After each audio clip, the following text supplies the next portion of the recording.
My name is Bowen, CEO of Northwestern Medical Center, and your host of the NMC Health Beat Show, dedicated to discussing hot healthcare topics. Today on our show, I'm joined by Sarah Jemley, who is NMC's Manager of Case Management, and Jennifer Hauptman, a social worker at NMC. So both of you have been here a short period of time at the hospital, so I'm pleased to introduce you to everyone, the whole community. And we're going to talk about advanced care planning today. So thank you for joining us.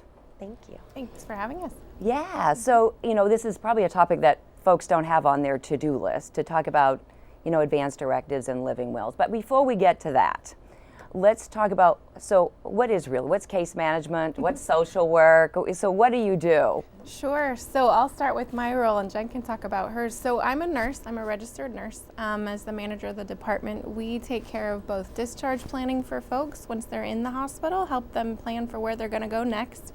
The other thing we do is help make sure that they need to be in the hospital. So help with their insurance coverage, questions there, things like that. So there's a lot that we do within the hospital, help take care of folks, get them where they need to go. Great. Yeah. Thank you. So, and Jennifer, what does that mean for you? What's your day look like? Absolutely. So the nurse case managers and the social work case managers work really closely together. I think what's unique about the social work perspective is we come in, we help families with social challenges, with financial struggles, housing, substance abuse. We kind of use our background to help smooth out the discharge planning process, knowing what unique challenges people in the community face. So it's a good team effort. Absolutely. Yeah. So who works with you on the team? Do you work with doctors and other staff? Oh, sure. Sorry. So we're part of the multidisciplinary team, meaning that we're just one member of this team of folks that takes care of people at the hospital. So we work directly with the physicians, the providers taking care of folks, physical therapy, the nursing staff, care aides, all of that, to really get a good picture, good sense of what's going on with folks and what they might need.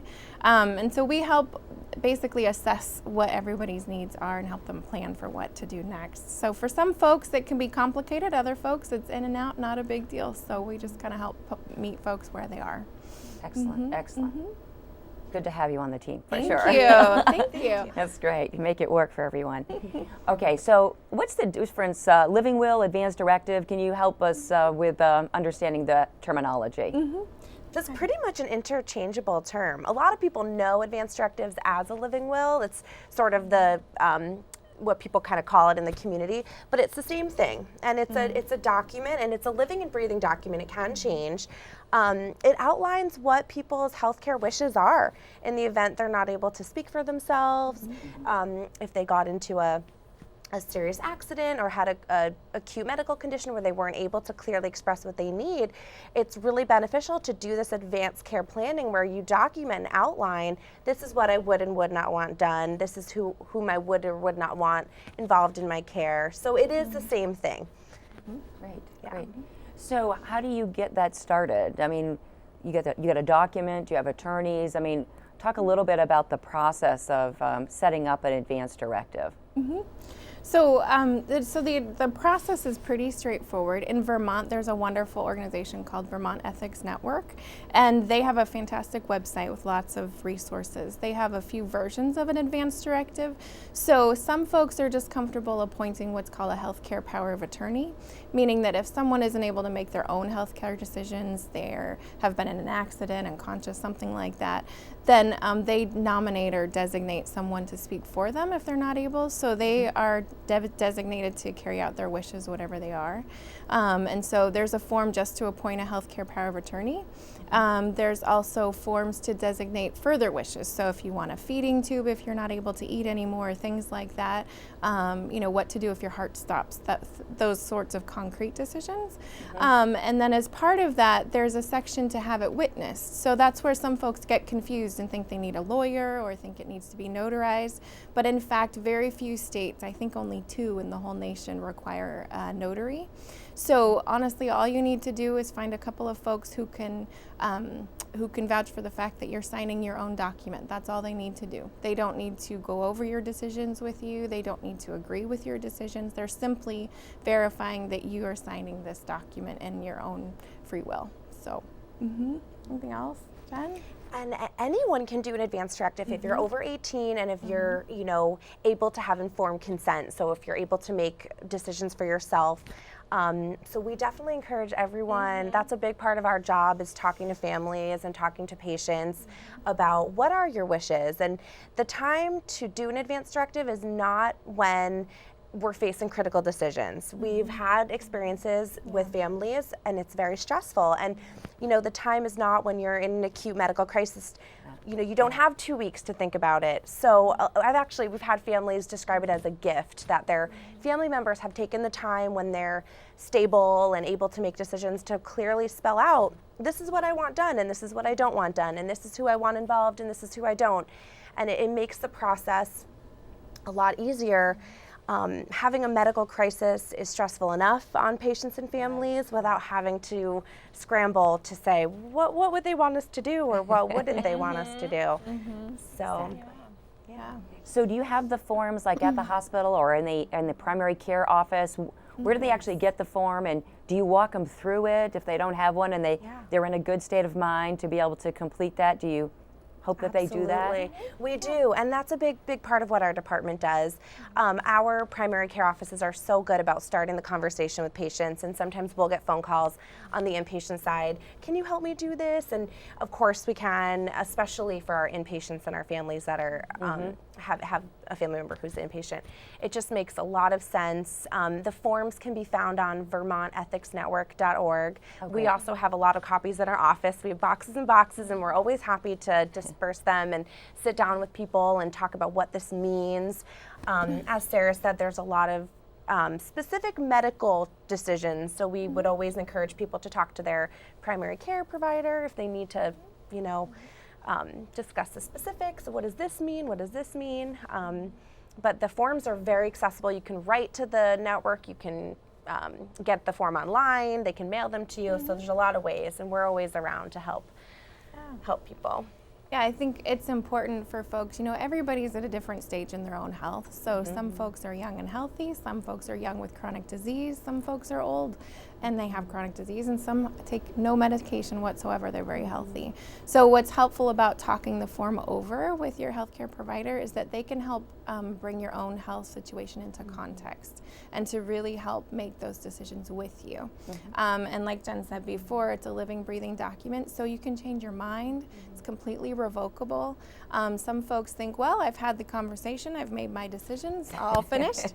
But in fact, you want to continue to think about those things throughout your life. So what Jen and I may decide right now may be different in 10 years.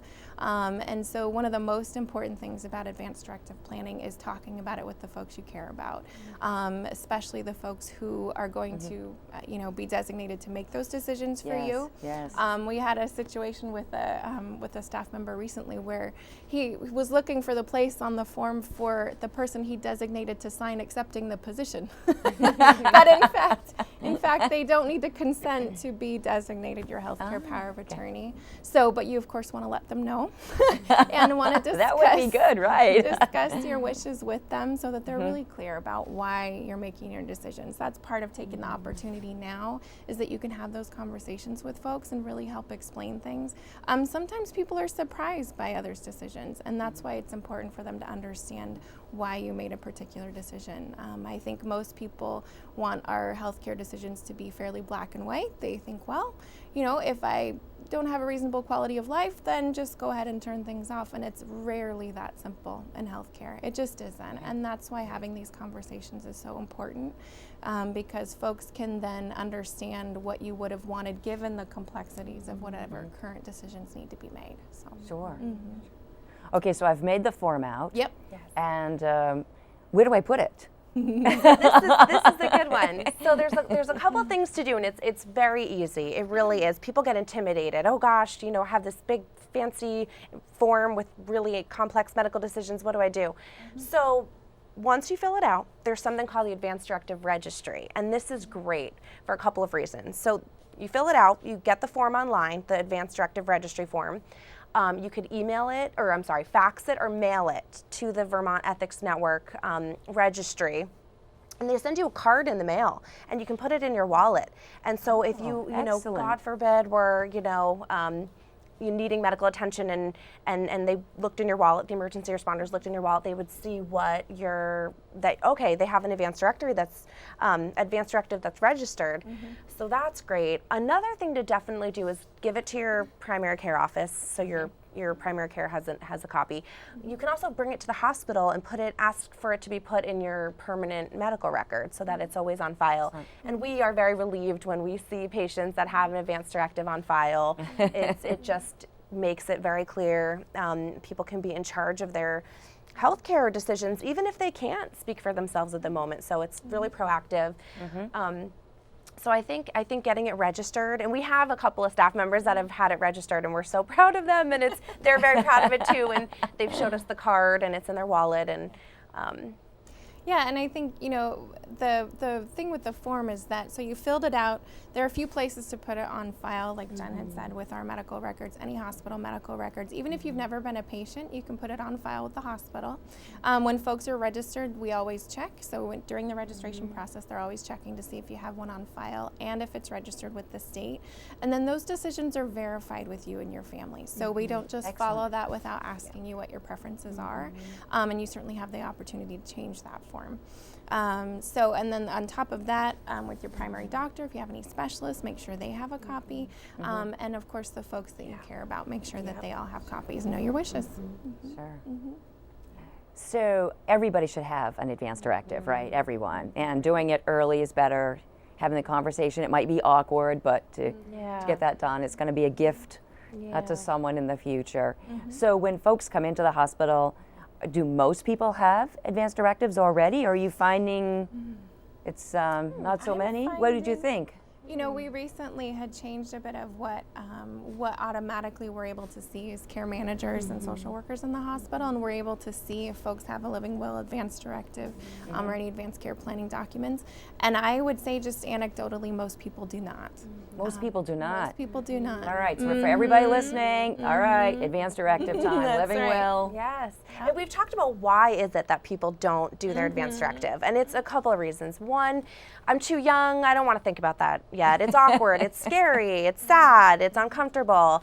You know, I don't have an acute condition or a chronic condition. Why do I need to think about that? Or I don't want to have this conversation with my family yet, because it makes it very real. But the truth is that injuries happen, accidents happen. That's right. You know, acute conditions happen, and it's just, you know, a lot of people think it's too complicated, too legal. No, and we're here to guide you through the process. And just because you're unable to maybe speak at the moment doesn't mean you shouldn't be in charge of your healthcare decisions and have your family in the loop about what you would want. And so that's why we think it's really important. Absolutely. Yeah. There's a phrase that a number of organizations will use, which is that it's never too early until it's too late.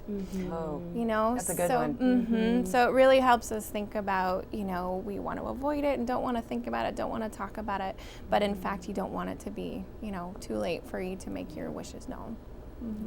Yeah. I know as my parents are getting older, I mean, they have their advance directive, but I think it's partly because I'm in healthcare and I want to make sure, plus I know that I'll be at that point, and I want to make sure that I carry everything out that they wish. So I love when you started off by saying it's a gift. Yeah. It really is, because there's nothing more than to want to you know, play out what they want at the end when they can't make the decision. So I so agree with you.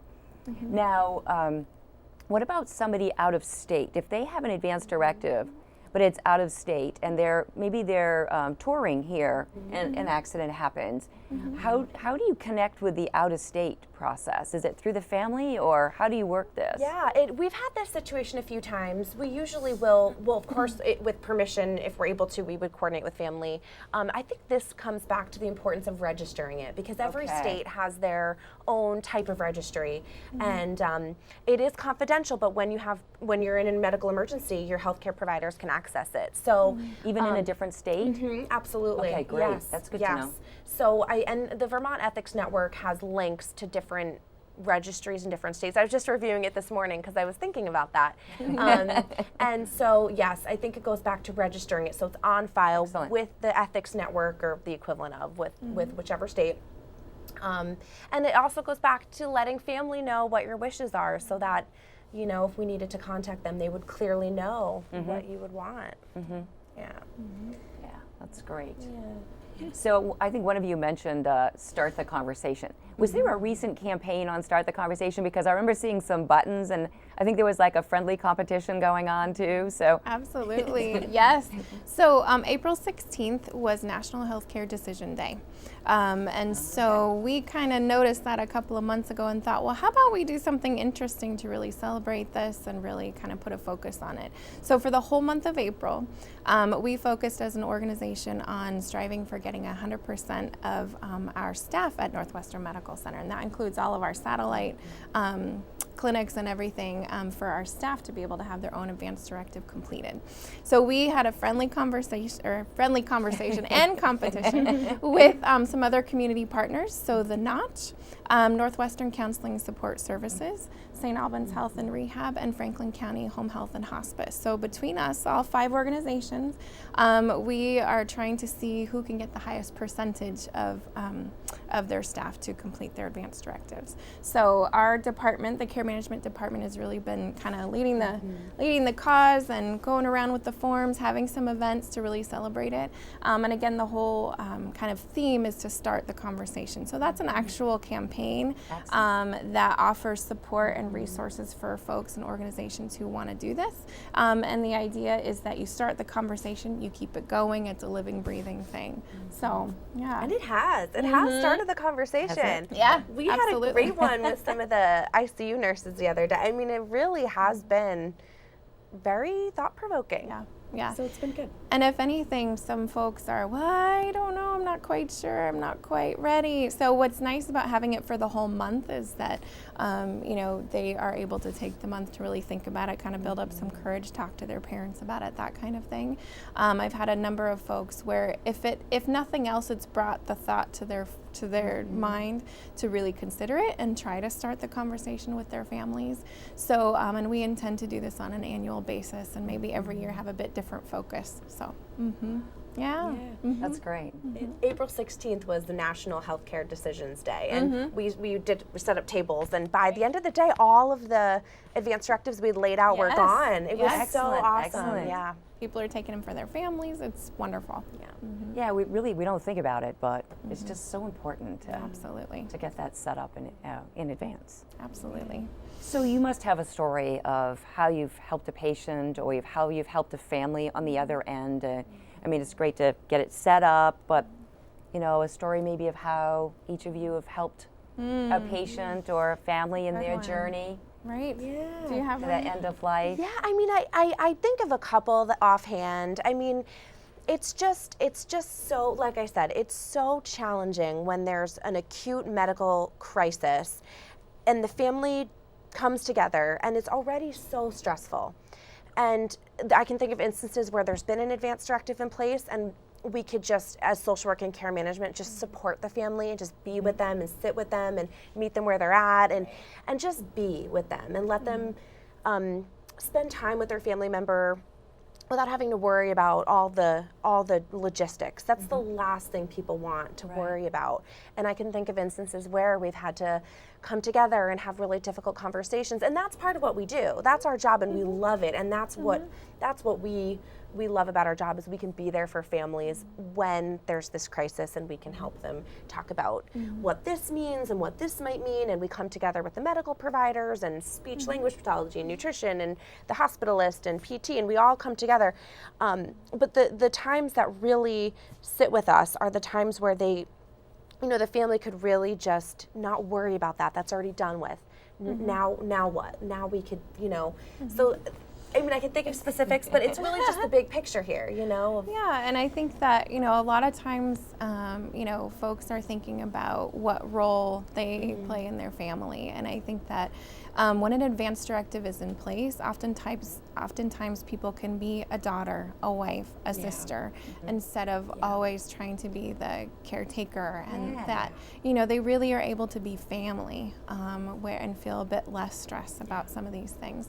Other folks have very rare medical conditions, and sometimes that can be a challenge even for the healthcare, environment to know what to do. I've known families who, I can think of one in particular, who had a very rare form of Alzheimer's that was very early onset. So folks in their 40s and 50s developing end-stage Alzheimer's and passing away within a year.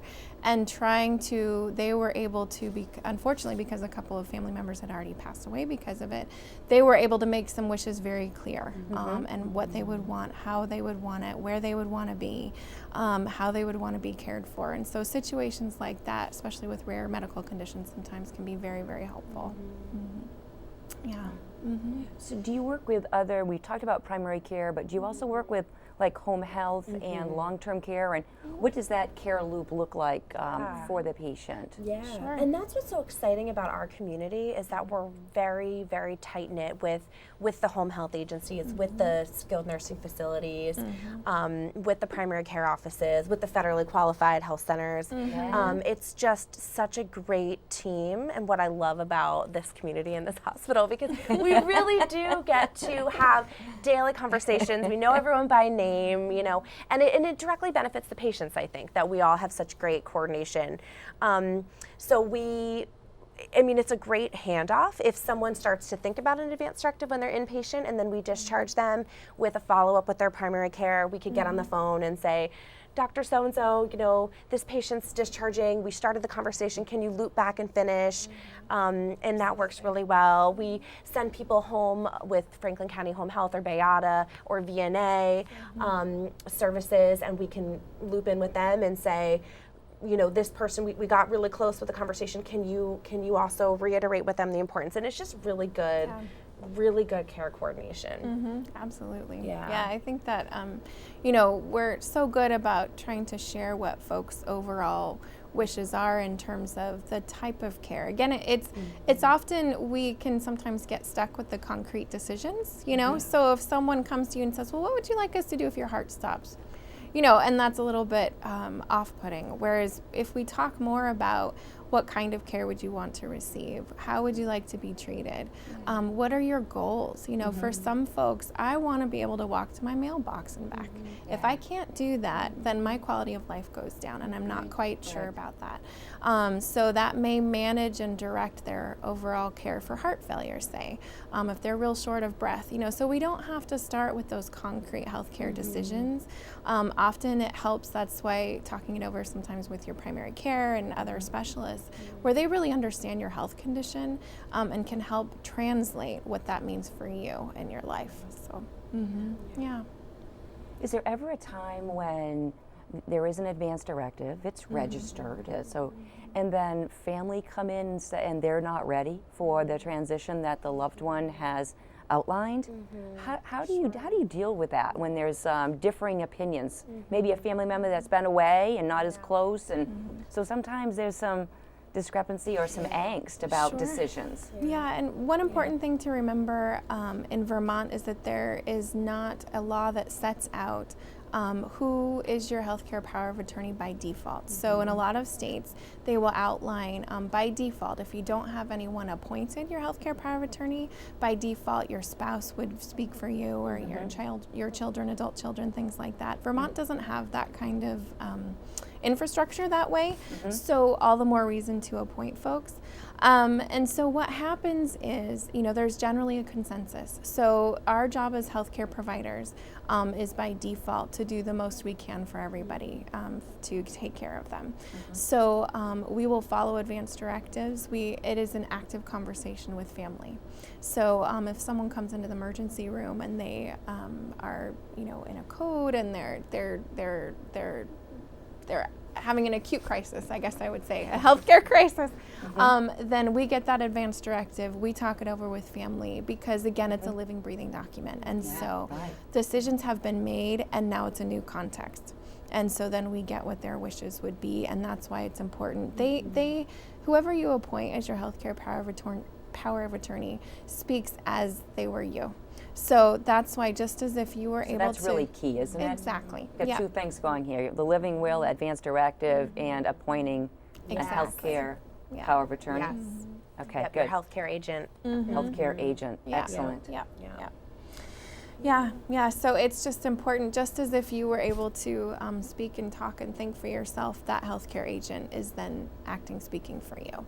So, so whatever you decide, then they put it into context of your current situation. And we've seen this where it's been challenging and family members are not able to, it's not congruent with what the patient wanted. And that's why it's so important to have the conversation, start the conversation with your family so that they know there's no question, and sometimes they're going to disagree, and we've seen it. And that's when social work or care management will come in and we'll just have a really authentic conversation, give them all the information, bring in healthcare providers, have a team meeting, an interdisciplinary care team, care planning meeting. That's a great idea. So we, it's not always so black and white and we want to talk about things, but that's why it's so important to try and let your family know what you would want. So when they're in that hot seat, they know what you would want. Absolutely. So I know palliative care a little bit is at the hospital, and so how does this fit in, and are you involved in that piece as well? Yes. So how does that help with that transition for patients? Sure. So palliative care refers to essentially guiding principles that help folks be comfortable. So that doesn't mean that you just talk about palliative care. Sometimes folks will combine palliative care and hospice, and they're not one and the same thing. So palliative care really looks at goals of care. So in the context of my heart failure or my COPD or my respiratory issues, what sorts of things would I want treatment for? What sorts of things would I want different kinds of treatment for? So in palliative care, we have Jen, who's inpatient social work. We also have a full-time oncology and palliative care social worker. And so folks are available at the hospital. We have a physician as well who can specifically have conversations about goals of care. So this doesn't mean that everything would change. In fact, a lot of times it will confirm what folks are already thinking. But it'll really focus, doesn't it, at that point in life? Absolutely. So it can help really focus those conversations, make some concrete decisions about, well, if I'm uncomfortable, this is what I'd like, those sorts of conversations and decisions. So there is a team at Northwestern Medical Center. I would encourage folks to ask their primary physicians and providers, nurse practitioners to have those conversations in the clinic as well. For sure. Thank you. Well, we're running out of time, but you both came here with such energy. Just kind of quickly say, where do you get that energy, or what do you love about your job? Because I can just feel you just like, it's just so exciting to have you be so passionate about what you're doing. Yeah, I think we really enjoy finding tough answers to tough problems. I think that it's so important for folks to be able to rely on people who can really stand up when they need to and to really voice for them. Advocating for people is so important, and I think that NMC does such a great job in that respect. And I think that for me, as a nurse, I always knew what kind of nurse I wanted to be. It was just kind of finding the right little spot to be in, and so care management's amazing that way. I think I joke every day. I'm always saying, we have the best patients, and I think I say that every single day. We really do, and it's just an honor to serve this community. Neither of us are from Vermont at all. We're in Washington State and New York City area. We just are so honored to have been let in and being able to serve our community. It's just, we're so lucky. Absolutely. Oh my gosh, you've been wonderful guests. Thank you so much. Thanks for taking such special care of this community. Thank you. So I can't imagine having anybody else walking me through this journey, so thank you. Thank you. And I'm Jemley Bowen, CEO of Northwestern Medical Center. Thank you for joining us for this great session. And don't forget, Advance Directive.